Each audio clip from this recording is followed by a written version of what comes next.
Hi everybody. Today is lecture 25. It's the last lecture where I'll introduce new material that'll be on today's final. So on Wednesday I'm going to, so today as you can see up here, I'm going to talk about Stokes' theorem, which is the last big theorem in our class. On Wednesday I will tell you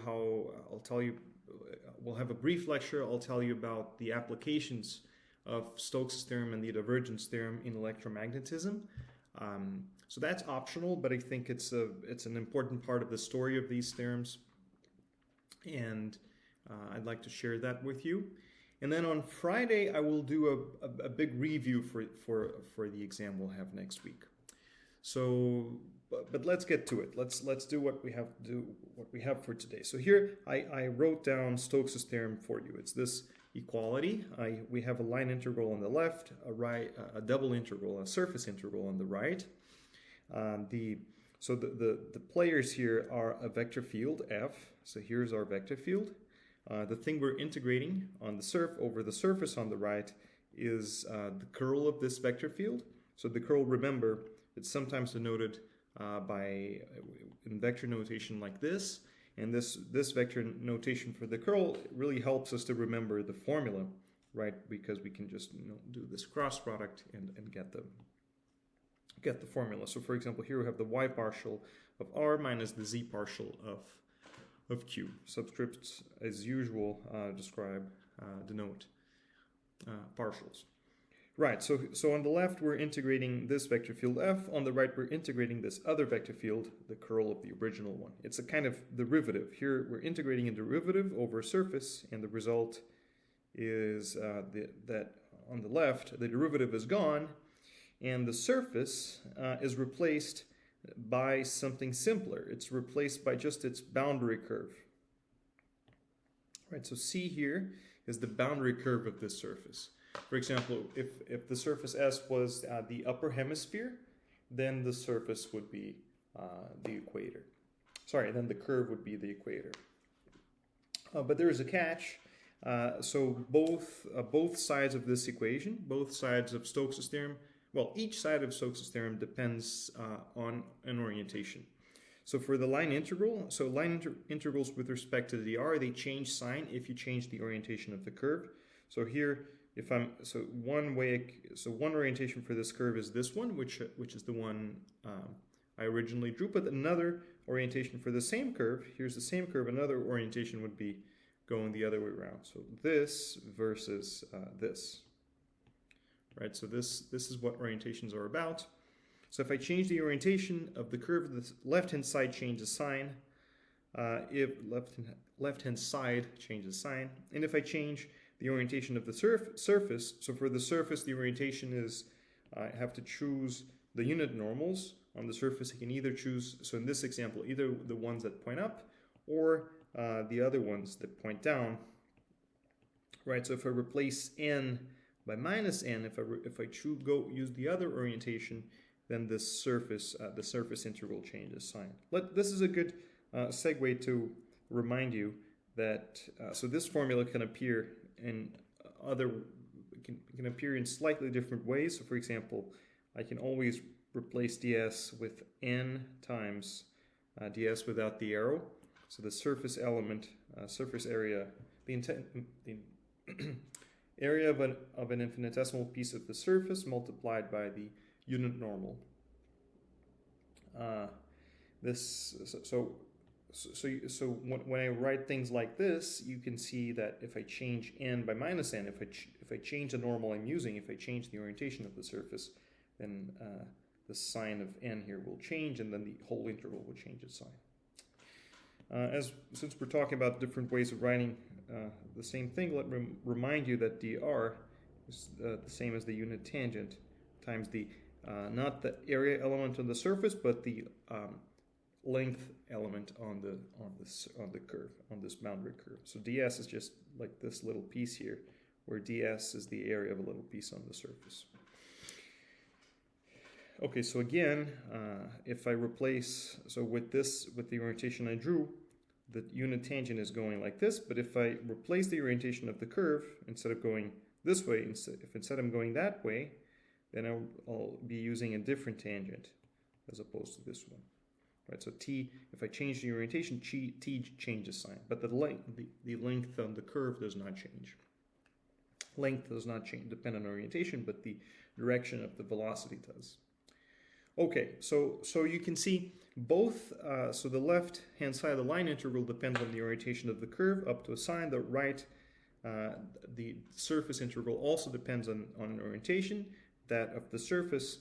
And so the only way, so this formula, for this formula to be true, I have to say that these orientations match in a certain way. Otherwise, the formula could be off by a sign.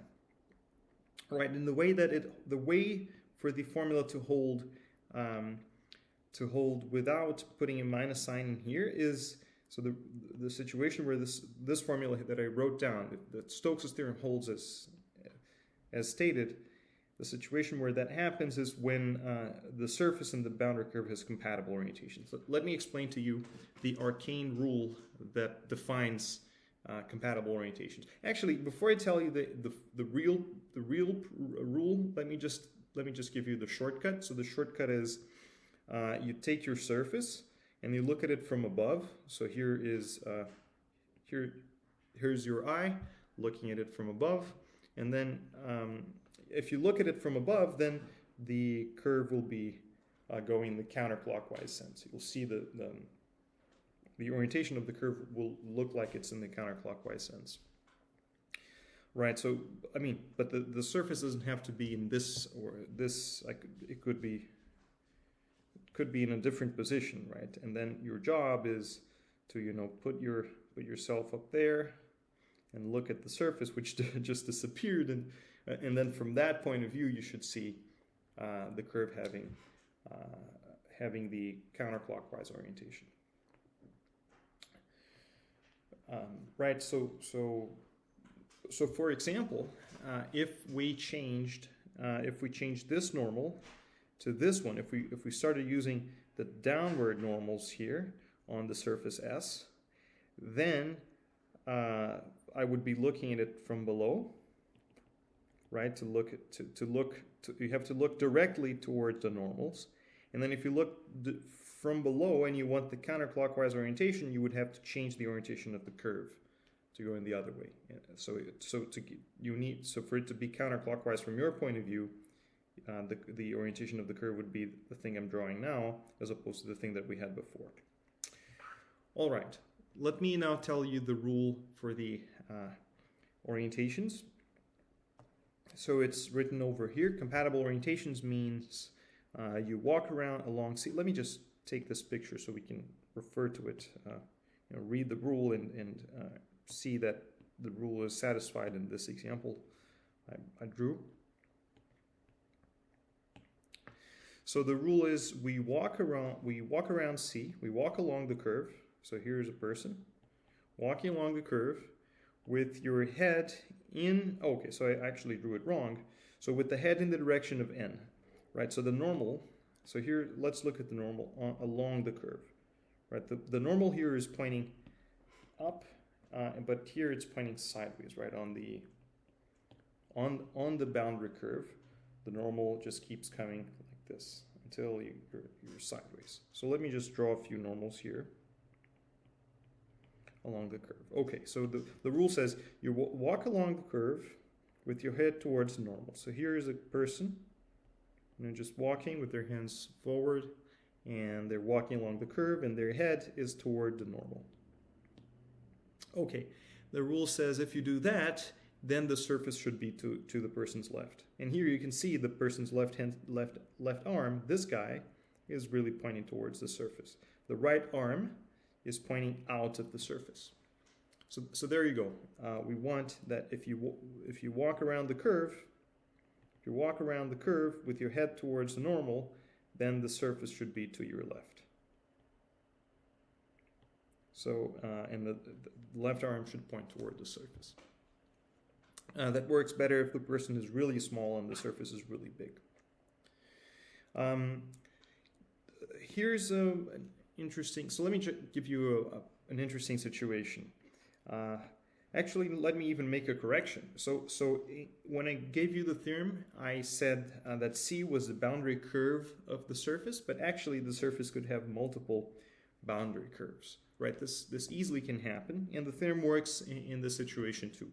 So for example, so here's a situation where you have two boundary curves, where say your surface is this, so like a tube that keeps getting thinner.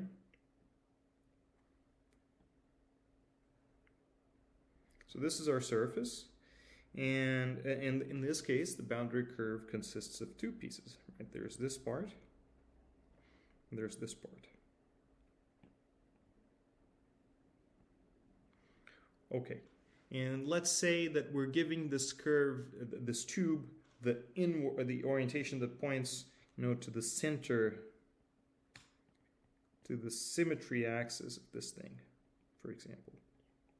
Let's say I want the normals that point toward the symmetry axis, assuming this thing is symmetric to begin with, right? So I'd be using, so at each point I'd be using the normals that point inward, like this.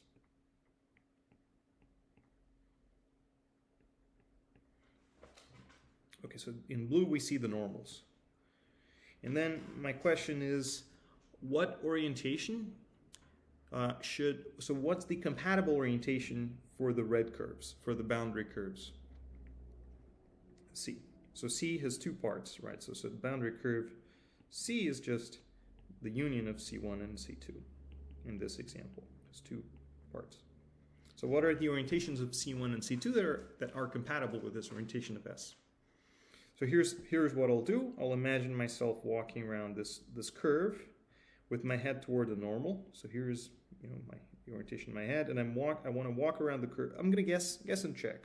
So I think I'll guess in this case, and this is really really guessing. I'm not sure it's gonna work. Let's just guess. This is the orientation I want, so I'm gonna be down here, walking this way. My head is toward normal here. It's inward. Right? Is it true that my left arm, in this example, is it true that my left arm points into the surface? Right? This is into the surface, that's out of the surface. Is it true that my left arm points into the surface in this example? The answer is yes, right? If I'm walking with this direction, my left arm points into the surface. Okay, so this indeed, so here I did guess correctly the first time around. That is the correct orientation for this boundary curve. And the other one, well, once I found this one, I'm almost sure, most of the time, it's just a matter of flipping. So once I'm on the other end of the surface, I should just reverse the orientation. So here, instead of going up, I'm going to be going down like this. So that's the orientation for the other end. For C2, it's going to be opposite to the orientation of C1. If you just look at them from maybe from here. Right, so let's see that happens. So let's say I'm down here. I'm walking along the orientation of the curve, so that way you can see that again my left arm is pointing into the surface rather than out of the surface. So there you go. That's our rule for orientations. And also I took the opportunity to make the important point that Stokes' theorem works even when the surface has multiple, the boundary curve has multiple components, multiple pieces, multiple connected components in mathematical jargon. All right. Next, I'd like to show you how use the theorem to compute something. So here's our situation. I gave you a surface. The surface here is this cap, this polar cap. Look near the North Pole. We're looking at the circle, the sphere of radius 2.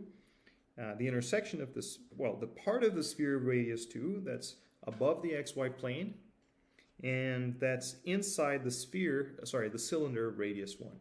Right, so you can see it's this thing I drew. And but the relevant equations are these two. And as I indicated here, I want the normals that point up on this thing. And our job is to compute the flux across this surface right? The flux is just another name for a double integral of a vector field across a surface, over a surface, oriented surface, mind you, because I need to know what n to use when I see ds.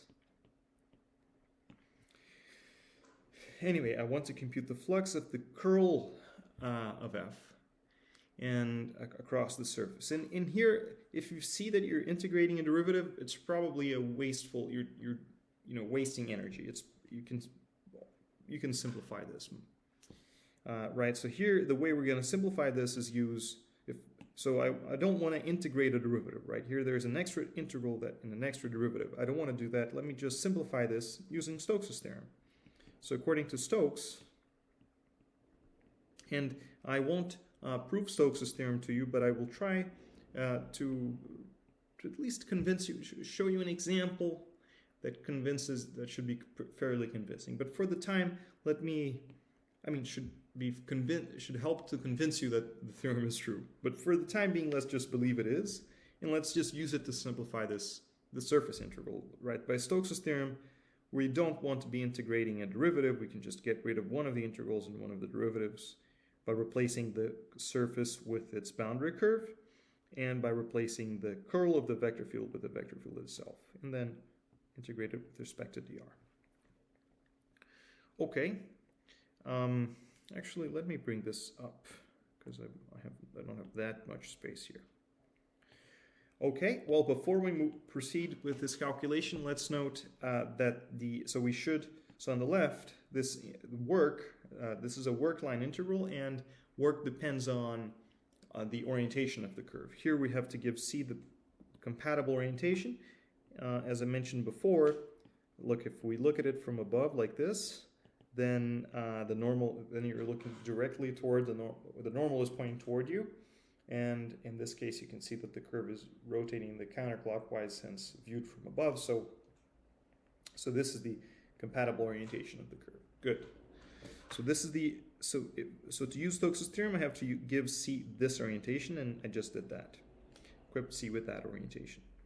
Now we have to. So let's compute this line integral to discover to find out what this double integral evaluates to. For that, we have to parameterize this curve, this boundary curve. Well, it's a circle, so let's just do it quickly. So on C, we're going to use the parameterization, the standard parameterization. So let's see. So here I have to figure out. So this circle is just a copy of the unit circle. So, right, it lives on the cylinder of radius 1, so this guy is just a copy of the unit circle at a particular height, right? Z here is some amount, but what is Z here? So here Z is equal to, let's see. So I know that these two equations, so on the red curve is the place where the sphere meets with the cylinder. The sphere is a set of points where this equation is true. The cylinder is a set of points where this equation is true. So if I combine both equations, I get that on this curve, let me not squeeze things. So on C, let's note that on C, 1, so x squared plus y squared, on C that's just 1 by the equation down here. 1 plus z squared, equals 4. So this just tells me also the fact that z is positive. I mentioned that this lies above the xy plane. Z is equal to, z squared is 3, so z is equal to root 3. Okay, so, and x is going to be cosine t. And right, we're working, so if I want to parameterize a curve in 3D, here's something we can often do. We just forget about z. Just parameterize the projection onto the xy plane. So the projection is just the standard unit circle. And then you figure out what z has to be in terms of x and y, but with x and y expressed in terms of t. Turns out in this case, z does not depend on, t. Okay, so here we have our parameterization of the curve. And almost complete. To finish up the parameterization, I have to tell you the range for t, and here it is.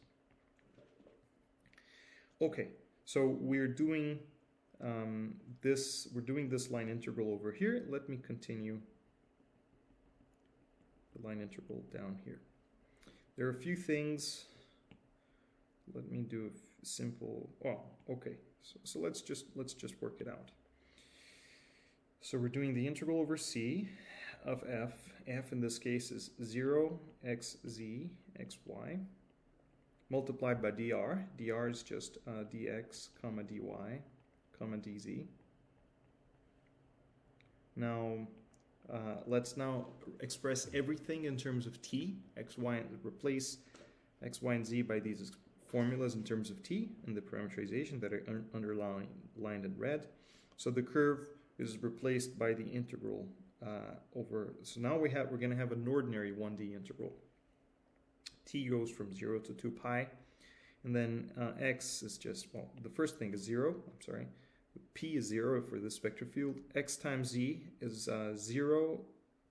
Actually, x times z is cosine t times root 3. So that's root 3 cosine t.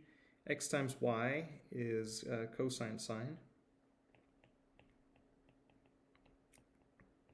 And then we do dx, dy, dz. So dx is, so x is cosine t, so dx is minus sine t. And at the end, we'll multiply that by dt. dy, right, so dx is minus sine t dt because x was cosine t. Y was sine, so dy is cosine t dt. And finally, z doesn't depend on t, so dz is just 0 times dt. So as a result, here's what we get. This 0 cancels. When we do the dot product, this multiplies that, so these two parts go away, and I'm just left with the double integral, with the integral from 0 to 2 pi of root 3 times cosine squared t dt. And in fact, I can even pull this root 3 out. So let me just do that. Okay, and the integral of cosine squared is just, you know, it is a fairly standard integral. This is just, let's see, so that's going to be, what was it again? 2 pi times a half, that's just pi. Okay. So root 3 times pi is our final answer. Okay, so there you have it. The double integral of, instead of computing a double integral of derivative, we can simply compute a single integral without differentiating the vector field. And that, by Stokes' theorem, so this number here, the result of the line integral, by Stokes' theorem is the same as the result of the surface integral. So this is how we use the theorem as a computational tool. So later I'll try to give you a sense of how we use it. And so later when I discuss applications, I think you'll see the usefulness of Stokes' theorem as a conceptual tool. But for calculations, I would even say that use outshines this one. But in any case, as far as computations are concerned, this is the sort of thing that we're going to do. I'd like to make a quick, but before we move on, but beyond this example, I'd like to make a quick, tell you how I know how I remember that the integral of cosine squared over a period is pi. Here's why. So here's the graph of cosine squared. So my claim is that this integral here is going to be pi.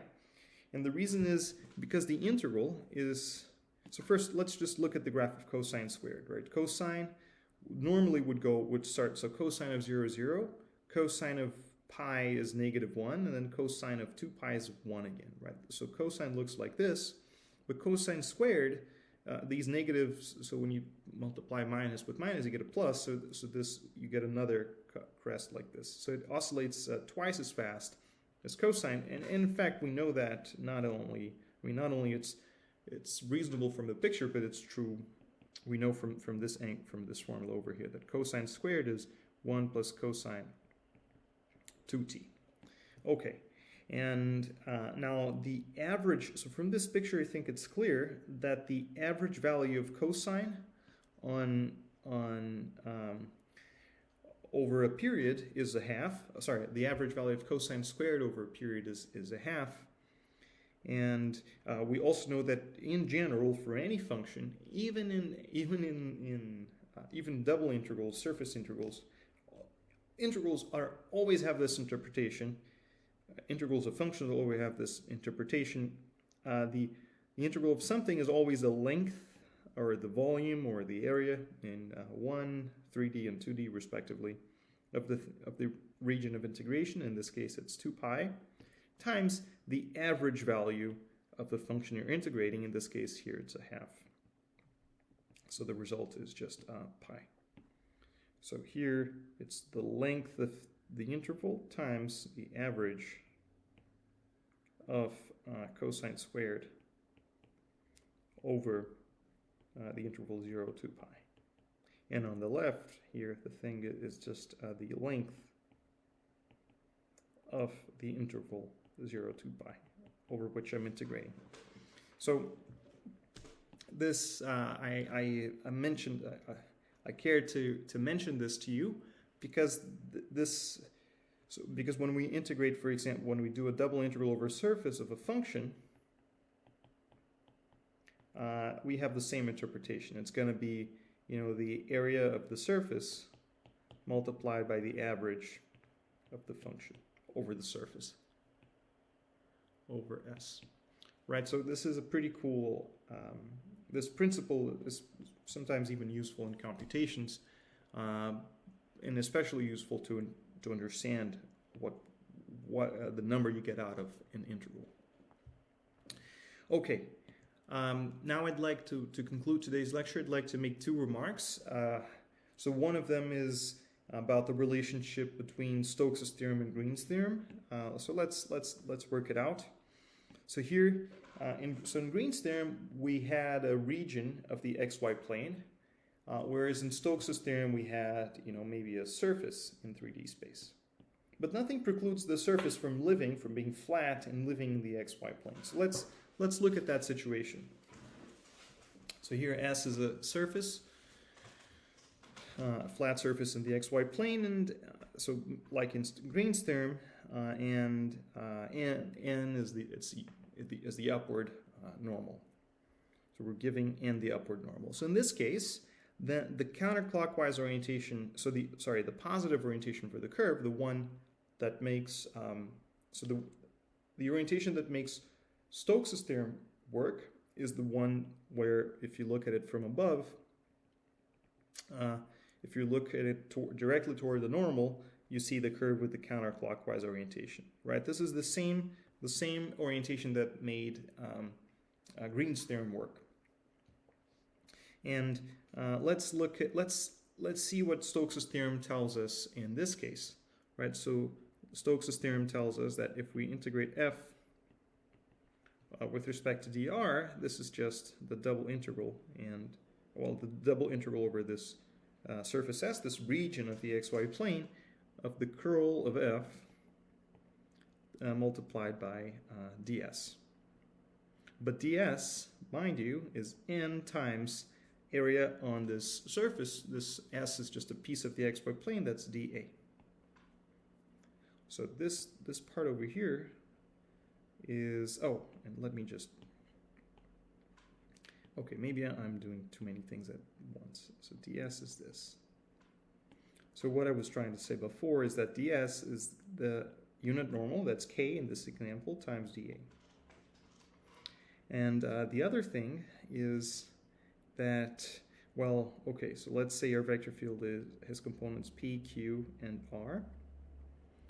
Then the curl of the vector field it's going to be, something, comma, q sub x minus p sub y. The third component of the curl is just the x partial of q minus the y partial of p.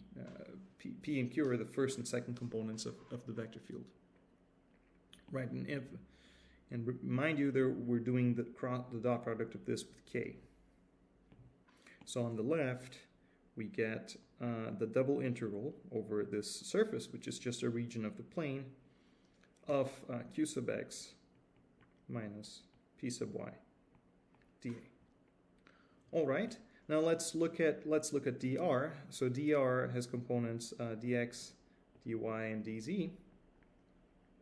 But dz, so for a flat curve that lives in the xy plane, dz is constant. It's not going to depend on the parameter. It's always going to be 0 for a flat curve in the plane. So dz is 0. So you see that on the left, if I work out this dot product, f dot dr, what I get is the integral over c of p dx plus q times dy. And so here I had Stokes' theorem, and I recovered this formula on the bottom, that's Green's theorem.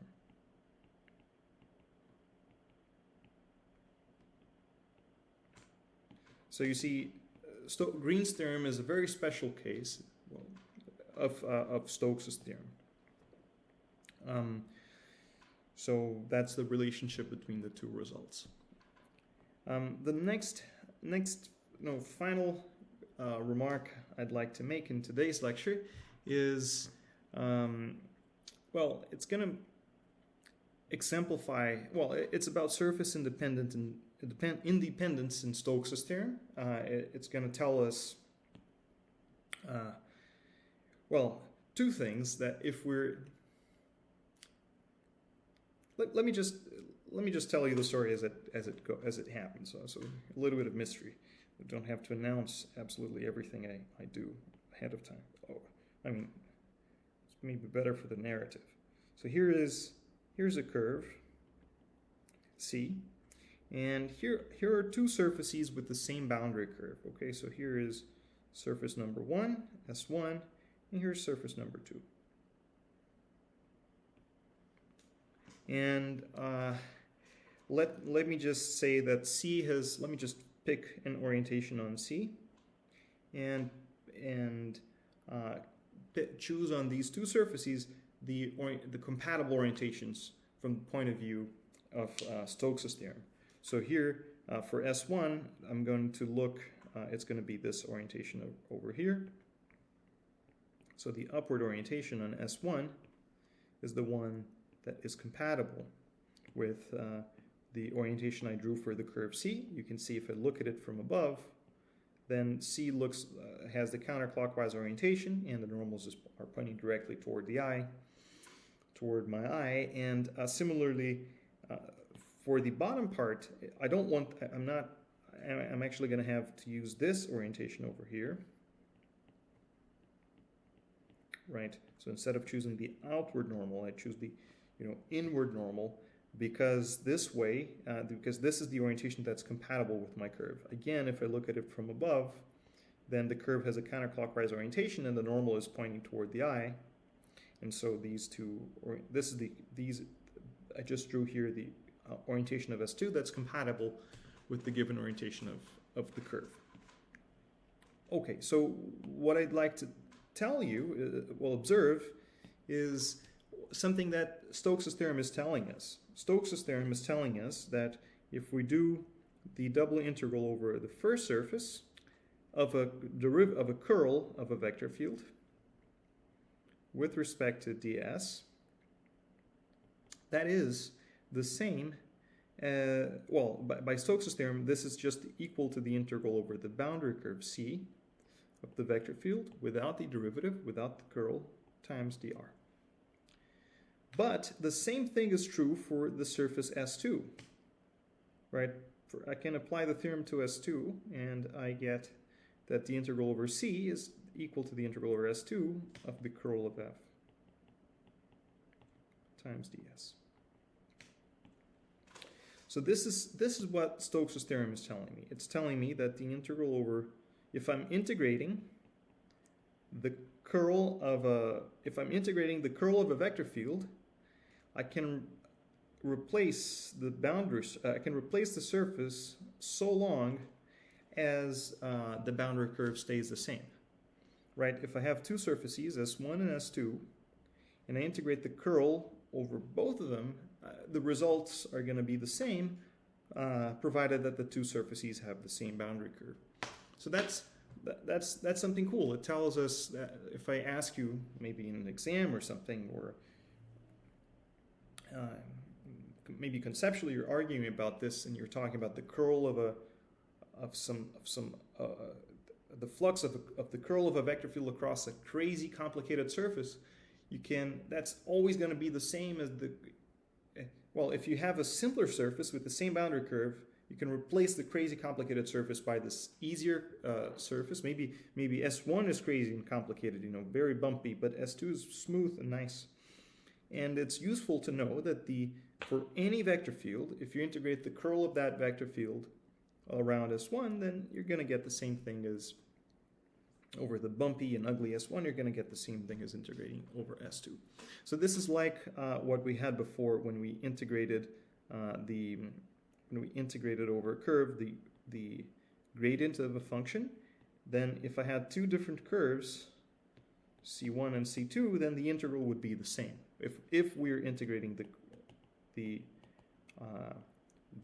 gradient of a function. So this integrating derivatives have this surprising connection to geometry. You can change the surface and as long as the boundary curve stays the same. Okay, so this is something that Stokes' theorem is telling us, and but here's the thing.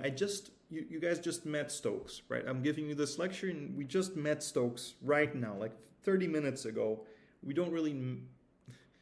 Maybe you don't want to trust this guy yet. You don't want to trust what Stokes tells you right away. But even if you don't trust, even though you should, even if we don't trust Stokes' theorem, there's another way to see that I1 is equal to I2. This surface independence that comes from Stokes' theorem, I actually can deduce it from something else. So here's another way to see.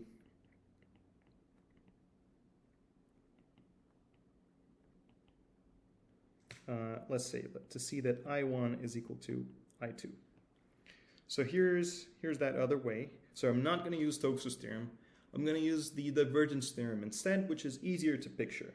And last time I even gave you the interpretation in fluid mechanics, and I think that it's saying that the amount of expansion that happens within a closed surface has got to match the amount of flux out of the surface when flux of the fluid out of the surface.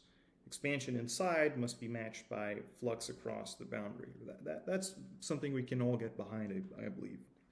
So let's see how we can get this, that I1 is equal to I2 just using the divergence theorem instead.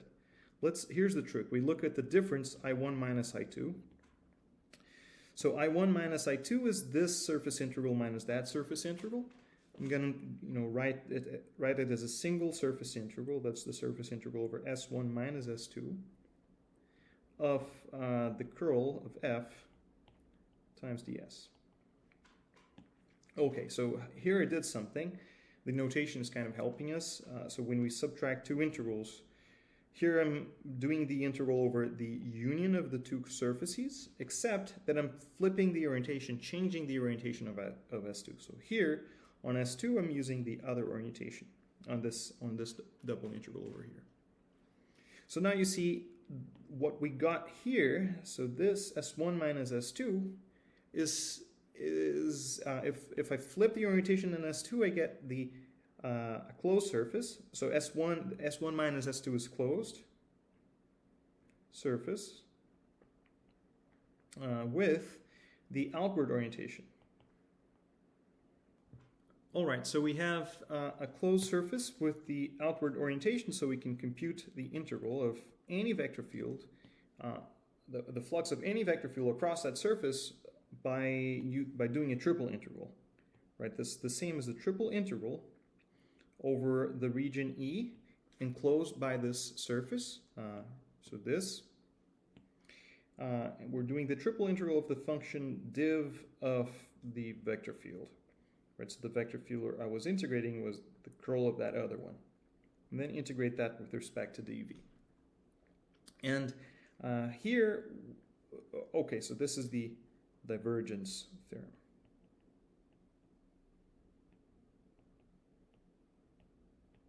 Here we're integrating the divergence of this original vector field. Now, this brings us to, so what you see here, the function I'm integrating is actually should look familiar to you guys, right? I told you a while ago, and we even checked this together, I think, that if you take the divergence of the curl of any vector field, you always get 0. No matter the vector field, the divergence of the curl of that vector field, it's always 0. So here I'm integrating the function 0 over some region. I'm going to get 0 no matter the region.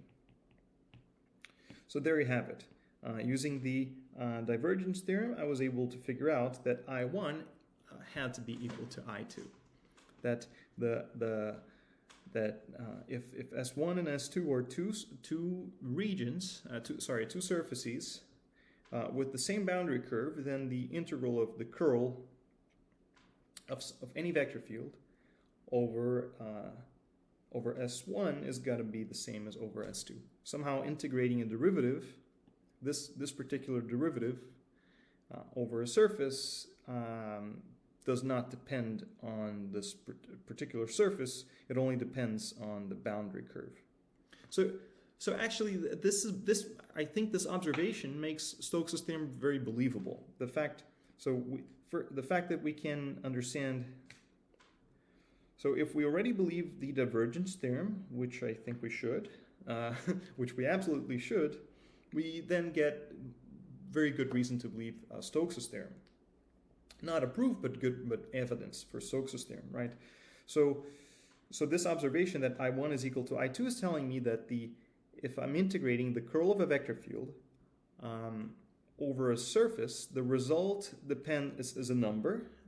It's just a number that I build out of my vector field. It really comes out of the curl of the vector field, but anyway, it's a number that I built out of the vector field, and it doesn't really depend on the surface. It only depends on the boundary curve of the surface. So it's a number that I build out of a vector field and the boundary curve.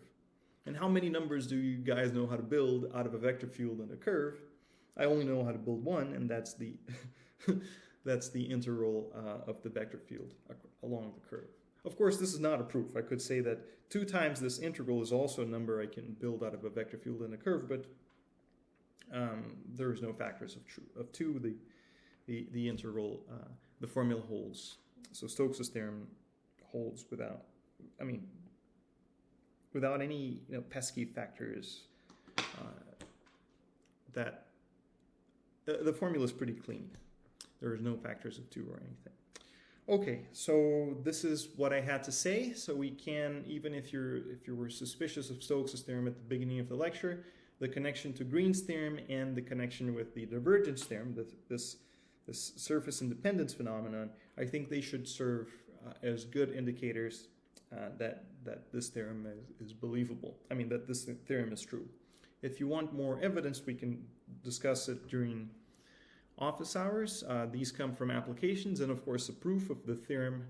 The book does a proof that shows that in a special case, Stokes follows from Green's theorem. With a little bit of work, if you just use Green's theorem as an input and add a little bit of work, you can deduce Stokes' theorem. But I think for today we have enough justification for the theorem.